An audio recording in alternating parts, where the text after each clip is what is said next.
ഇതിരിക്കട്ടെ, in case of emergency. അപ്പുറത്ത് Charlie ഉണ്ട്, കണ്ടില്ലേ? ഞാൻ അവൻ്റെ കൂടെ അങ്ങ് പോവാ. ഹേയ്, ഞാൻ പോട്ടെ.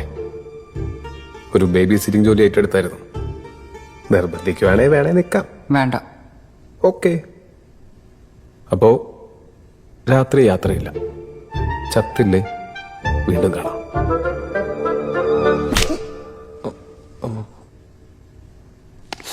ബോയ്സ്, ഓ ഇത് വെച്ചോ. ആവശ്യം വരും. പിന്നെ ഇവളുടെ അടുത്തുനിന്ന് എത്രയും പെട്ടെന്ന് വിട്ടോ. സേഫ് അല്ല. എനിക്കും തോന്നി. പ്രത്യേകിച്ച് നീ. ഓക്കെ ഏട്ടാ.